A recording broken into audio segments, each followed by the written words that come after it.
An elderly black woman walks through a park like she's done for years, calm, composed, unnoticed, until a young white officer stops her, demands ID, and calls for backup. But what he doesn't know?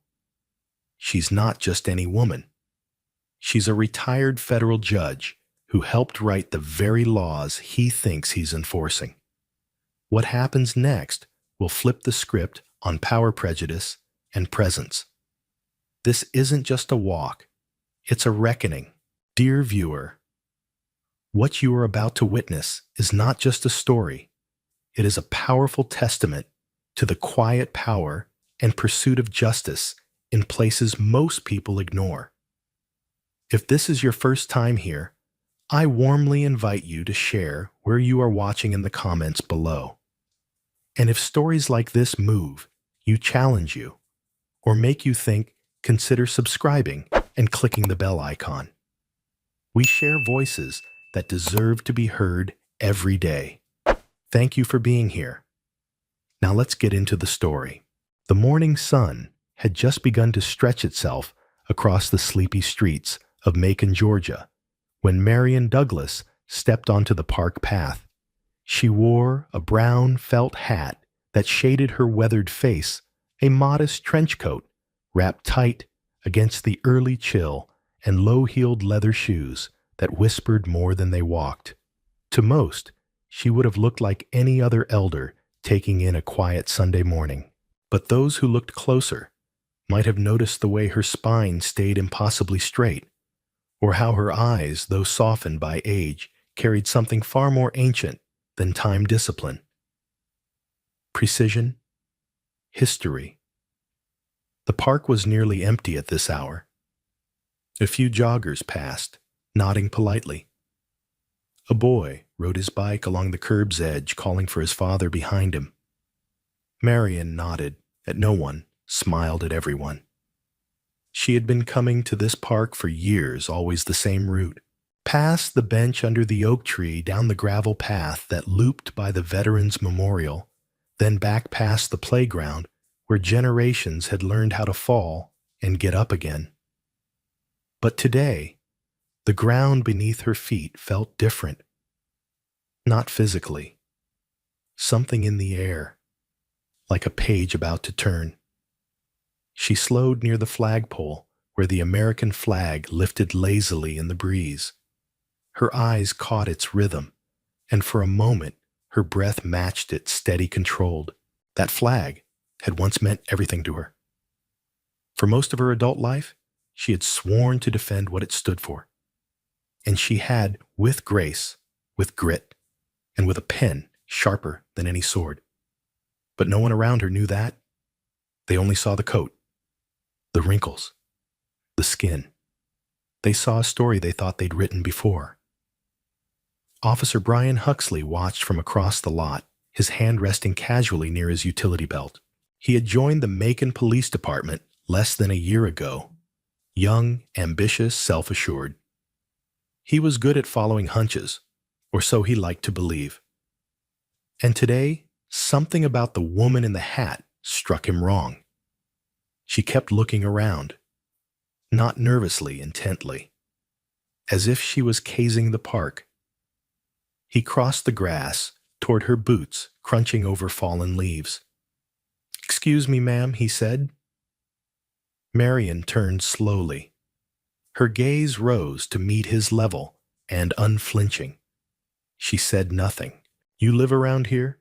he asked, voice casual but firm. "I walk here," she replied. The words were plain, not defensive. "Just noticed you've been watching people, taking your time. Everything okay?" "Everything is exactly as it should be." Huxley shifted. He wasn't used to being met with poise, especially not from someone like her. "Can I see some ID?" There it was. The shift. The weight of assumption landing between them like a dropped gavel. Marion didn't move. Her hands stayed in her pockets. "Am I being accused of something?" Huxley paused. This wasn't going like it should. "Not yet," he said. "But it's standard. You match a vague description from an earlier call. Elderly woman, brown coat, seemed out of place. She raised an eyebrow, barely. Out of place. The words hung there. Huxley cleared his throat. It's not personal, just safety protocol. You'd be surprised how often suspicious behavior leads to bigger problems. Marion nodded slowly. And you believe I'm the problem? He shrugged, trying to appear unaffected. I didn't say that. But you didn't have to. The tension didn't rise loudly. It thickened like humidity before a thunderstorm. Marion's stillness wasn't resistance. It was something older, something honed. The kind of control that comes not from submission, but from outliving the need to explain your existence. I'm going to ask you again, ma'am. I need to see some identification. From across the street, a few heads turned. A woman walking her dog slowed. A father by the playground stiffened slightly, unsure of what he was seeing, but certain it was something. Marion slowly reached into her coat, but not for ID. She pulled out a handkerchief, unfolded it, and wiped the rim of her glasses. Then she returned it to her pocket. I think we're done here, she said. No, Huxley said, the tension now creeping into his voice. We're not. If you fail to comply, I may have to detain you. A pause. You're detaining me for walking in a park, for refusing to identify yourself. She gave him a look, then not of challenge, but of profound disappointment, like a professor watching a student cheat on an open book test. Do you know who I am? I don't, he admitted. Exactly, she said. And that's why we're here. He reached for his radio. Dispatch, I've got a possible 1092. Elderly female, non-compliant, requesting unit backup. Backup. For a woman with a handkerchief. The response crackled through copy that Huxley, sending unit. And so it began.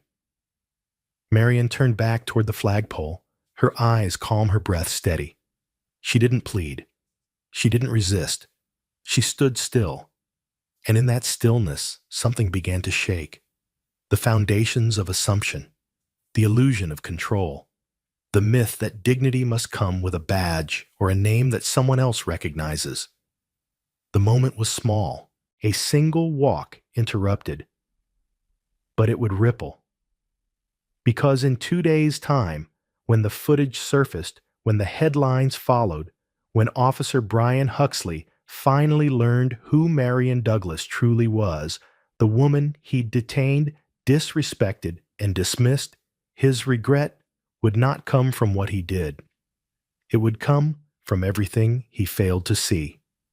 And so, the story begins, not with shouts, not with sirens, but with a woman walking like any other, until someone decided she didn't belong, and found out too late. She wrote the rules he thought he was enforcing. The squad car arrived with a slow crawl, tires cracking against the gravel path as if the air itself were reluctant to escalate.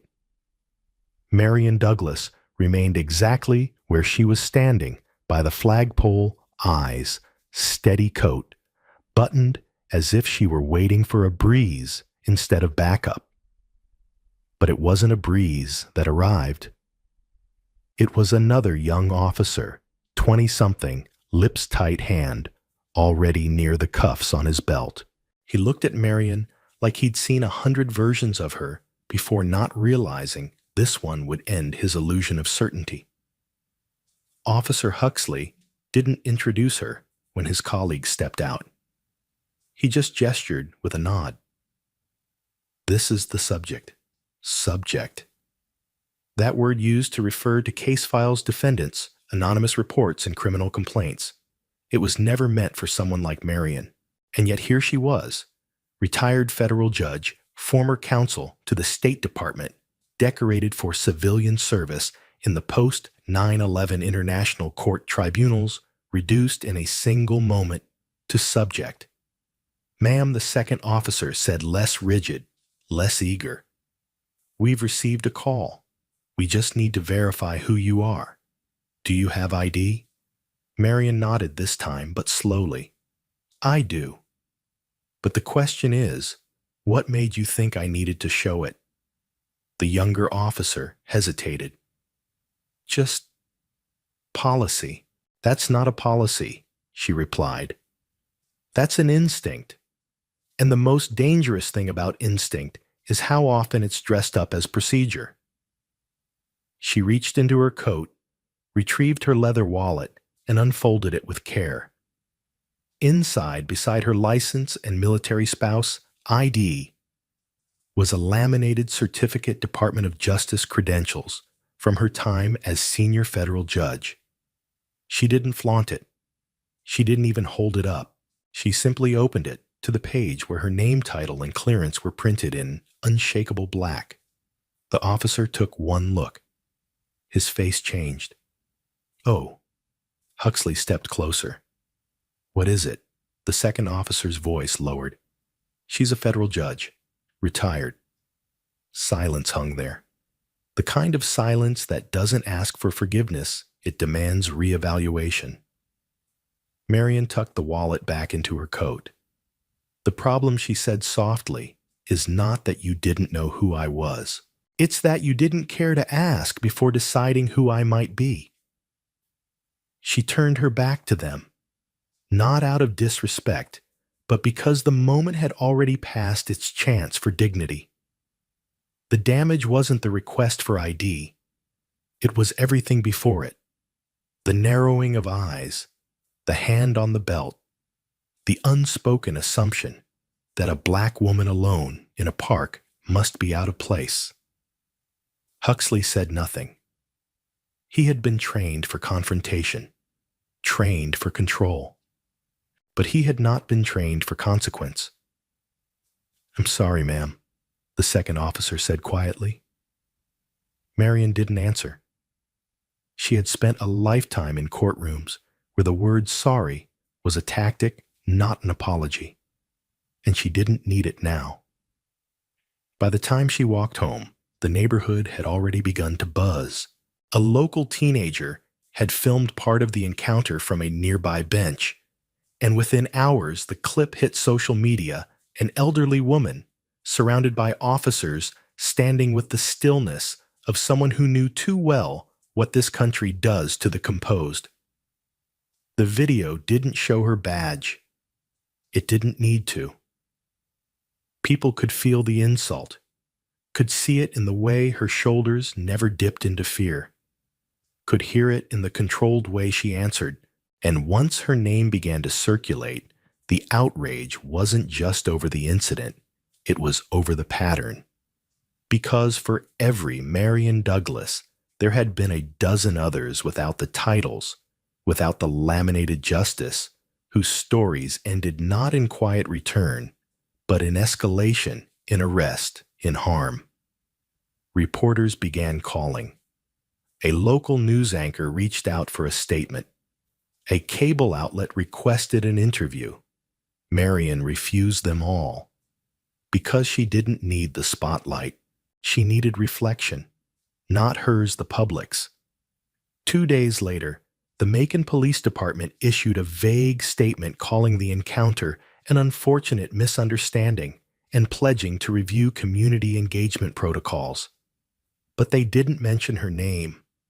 They didn't mention that they'd misjudged the very woman who helped write the community engagement protocols they now claimed to review.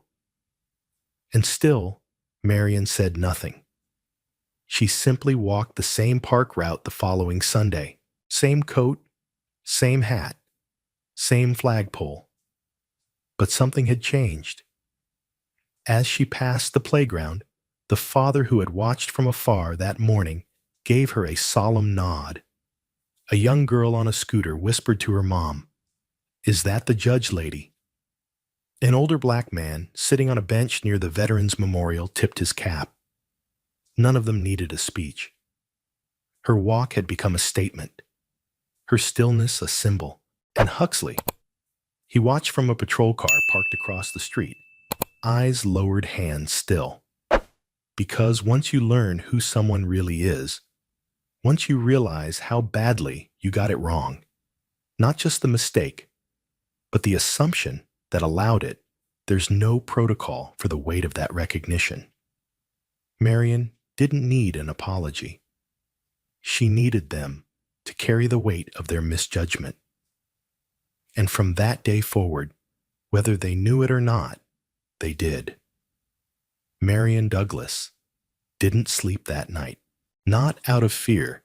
She'd grown far too familiar with the anatomy of injustice to be rattled by its symptoms, but from something more insidious memory. She sat near the window of her modest home arms, folded a cup of tea, long gone cold, beside her. Outside, the world looked the same. Porch lights flickered.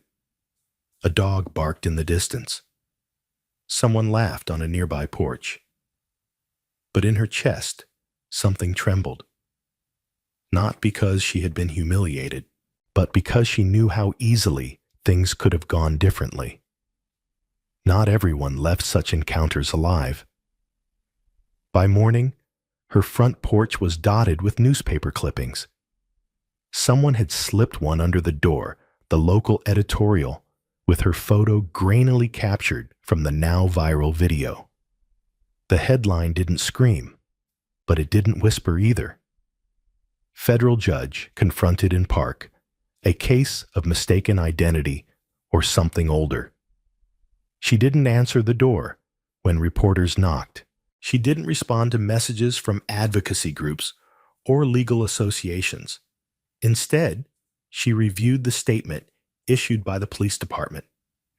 It was brief, sanitized, stripped of humanity. The department regrets any distress caused during a standard protocol encounter involving a retired public servant. No mention of her name. No acknowledgement of who she was or what they had done. Standard protocol. She had written the damn standard. In 2011, Judge Marion Douglas co-authored the Judicial Oversight Recommendations for Use of Force Encounters, a framework adopted in 23 states. She'd spoken at conferences, testified before Congress. Her fingerprints were in the very fabric of what proper procedure should look like. But none of that mattered when she was walking alone in a park with skin that told a different story than her credentials ever could. Later that afternoon, Grace Bennett came to visit.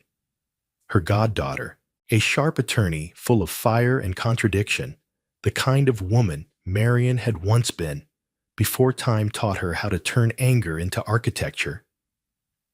"I filed the motion," Grace said, not asking for permission. Marion raised an eyebrow. "What kind Freedom of Information Act? I want their body cam footage, the radio logs, and I'm drafting a formal complaint."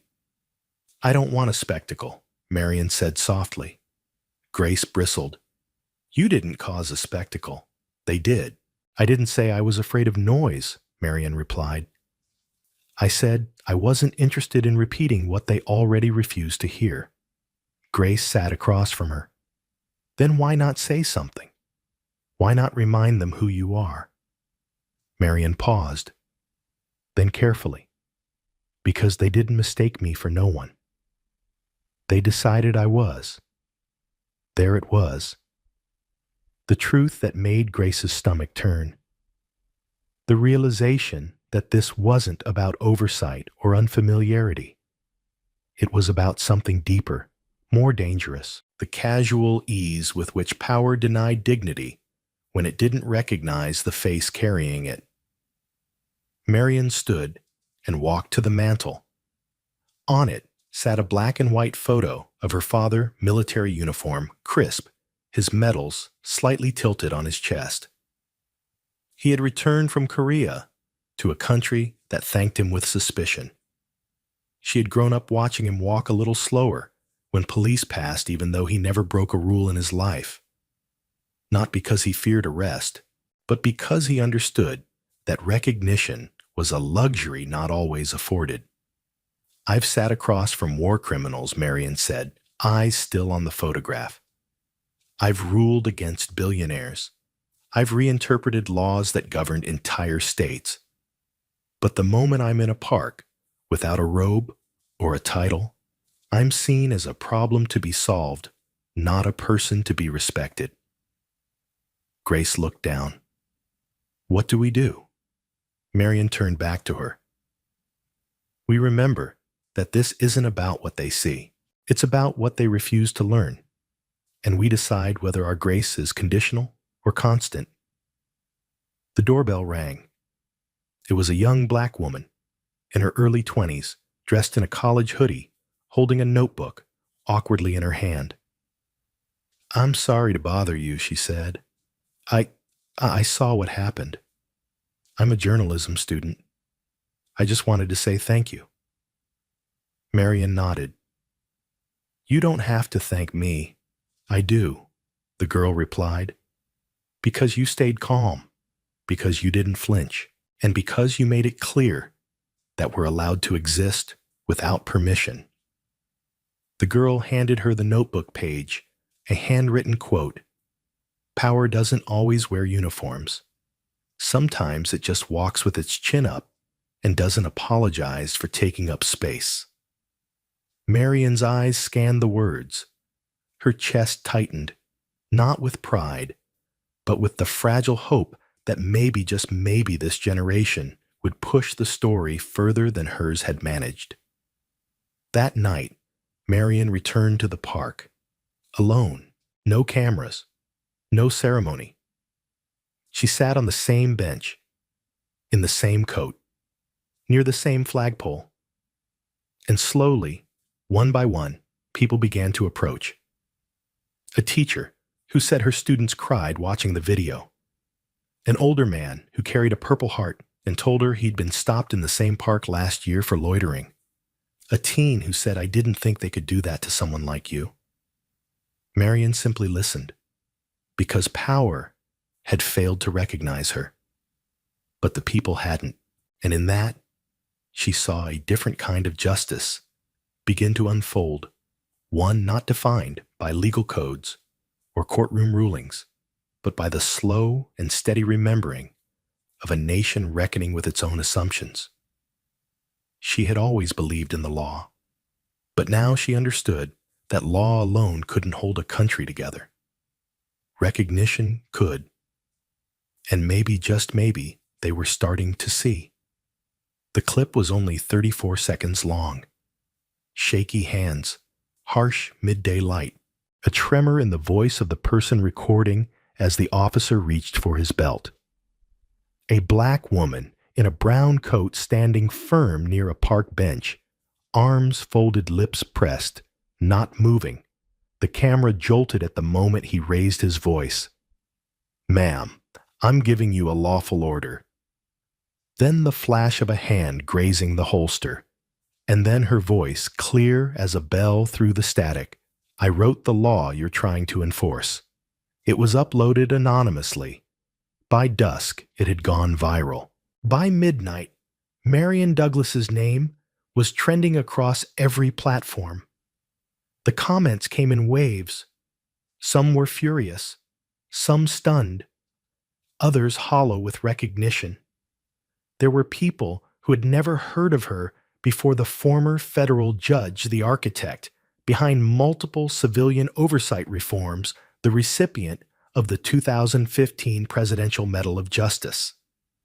And there were others who knew exactly who she was and still couldn't believe she'd been treated that way. But Marion wasn't reading the comments. She was at home stirring soup on the stove as if the internet hadn't erupted. Grace was pacing in the living room, her phone buzzing every 5 seconds. Legal scholars, national media, a senator's office, all requesting comment, all demanding context. But Marion, as always, moved slower than the storm. They want you to speak, Grace said, barely containing her urgency. "Of course they do," Marian replied calmly, ladling broth into 2 bowls, "because silence from someone like me makes them nervous." "You were humiliated, Judge." I was reminded, Marian corrected her. Reminded that the title doesn't change the gaze, and that the truth, when caught on camera, always finds its own volume. By morning, the story had moved beyond social media. Major news outlets aired segments with her courthouse photo on split screens beside body cam analysis. They played the footage over and over, often in slow motion, dissecting every second with dramatic music and talking heads. Some framed it as a tragic misunderstanding. Others didn't bother with euphemisms. An officer's fear was louder than her credentials, one anchor said bluntly. Veteran organizations issued statements of support. Judges across the country, black, brown, white, signed an open letter condemning the encounter. The National Bar Association requested a federal review. Even the White House was reportedly monitoring the situation closely. But still, Marian refused interviews.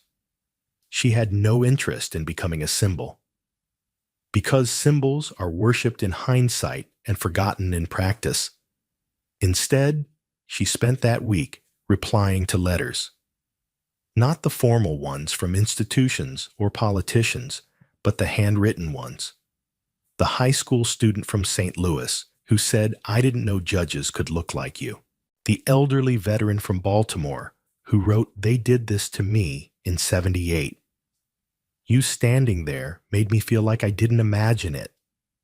The young mother from Detroit who whispered in her letter, "My son saw you," and asked, "Why are they scared of her just standing?" I didn't know how to answer.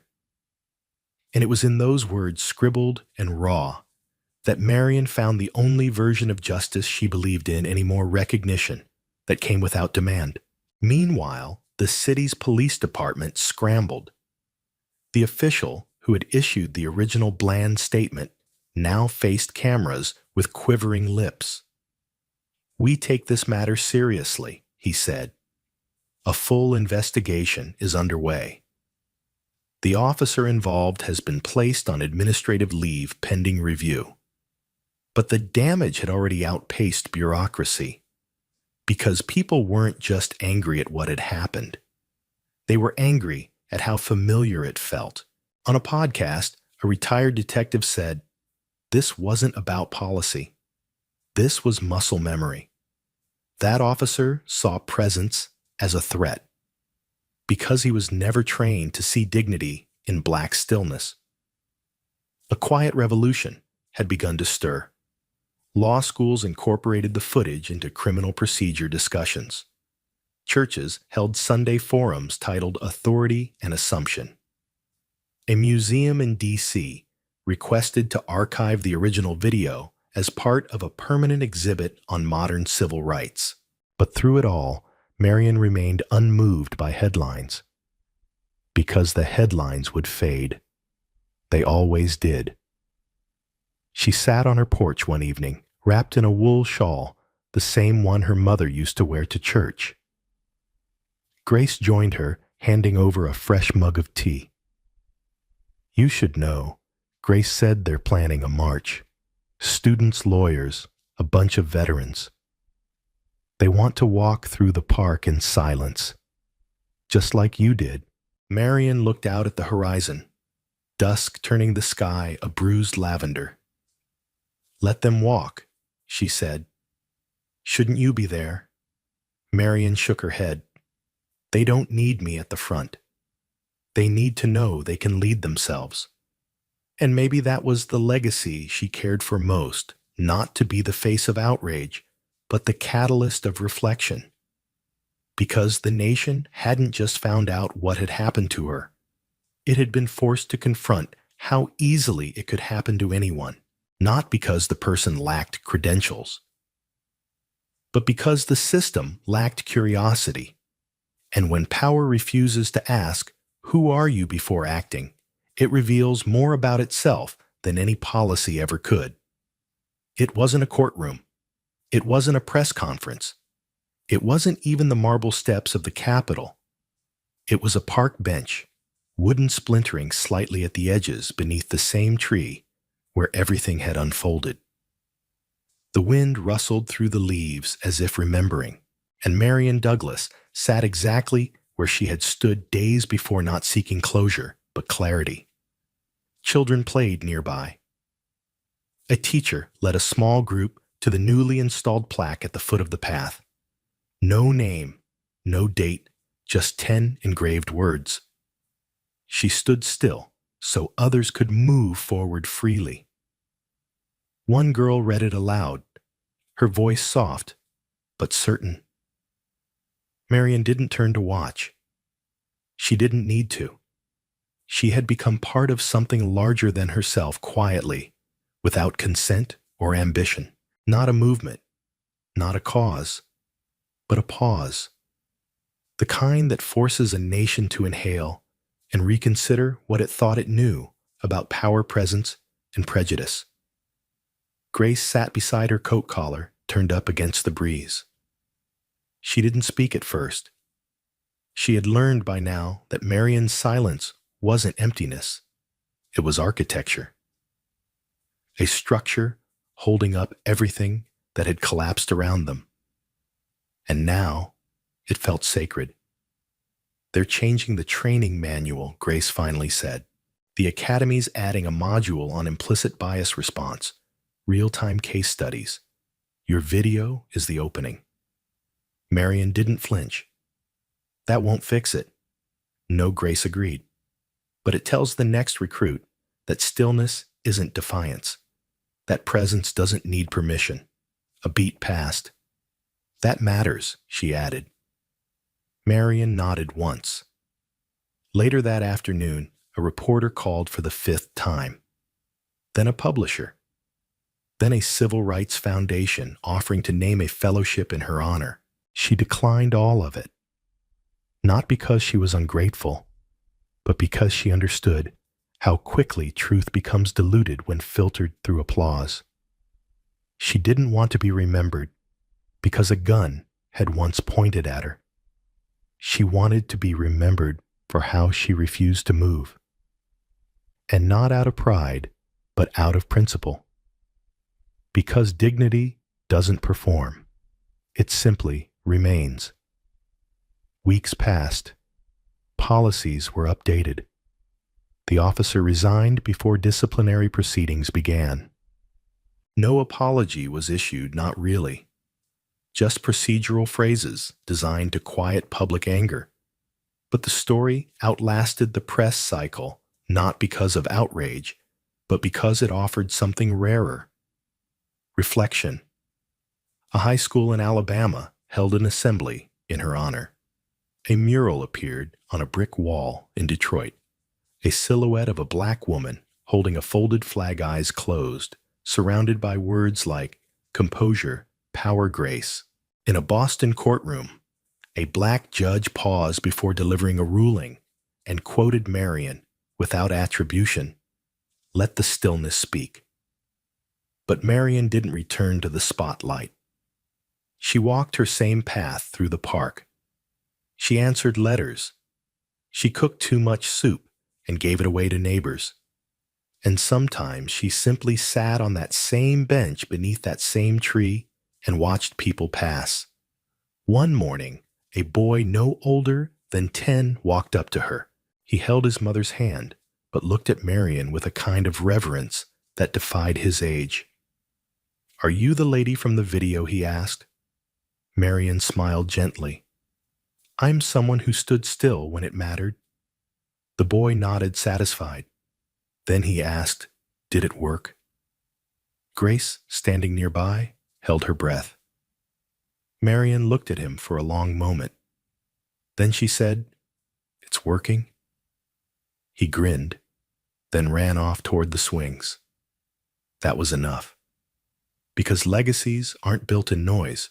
They're carved in the moments where the world wants you to shrink and you don't.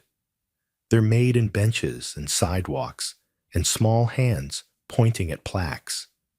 They echo in classrooms, in shift briefings, in the conversations we now have, because silence once refused to surrender.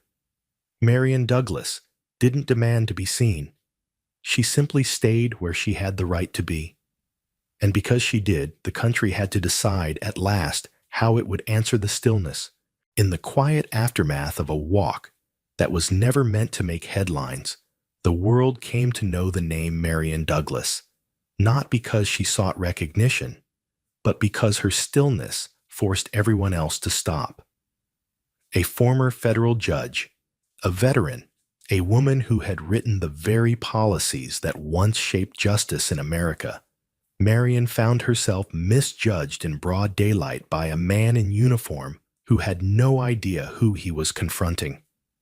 She wasn't yelling. She wasn't resisting. She was walking, composed, focused, present. And that was enough to trigger suspicion. What followed wasn't just an incident, it was a mirror. A gun was drawn on her, not because of a threat, but because of a mindset. Because to some, the image of a black woman walking with authority still doesn't compute unless accompanied by credentials pinned to her chest or someone else validating her right to exist. But Marian didn't need to prove herself. She had done the work. She had earned the respect. She simply refused to perform for it. Her silence that day wasn't surrender. It was a statement. It was the culmination of a life spent navigating systems that often failed to see her fully. When the news broke, when the footage went viral, when the nation began to ask, how could this happen? The answer was both old and painfully familiar. It had always been happening. The difference this time was that the world was watching. And Marian knew the power of being seen without spectacle. She didn't lash out. She didn't demand the spotlight. She didn't break her composure to make her point. She let the system reveal itself. And in doing so, she taught a country something it desperately needed to relearn, that real justice doesn't always raise its voice. Sometimes it just stands still. So what can we take away from Marian's story? We learn that silence isn't the absence of power. Sometimes it's the purest form of it. In a world trained to equate action with dominance, Marian reminded us that the choice not to move, not to bend, not to explain, can be the most radical act of all. Her story challenges us to confront how often we misjudge people based on appearance, and how deeply bias can shape decisions, even split-second ones. It reminds us that authority without awareness is dangerous, and that credentials mean nothing if the people upholding the law don't understand who the law is meant to protect. And perhaps most importantly, Marian's story shows us the value of living with purpose even when no one is watching, because eventually someone will be.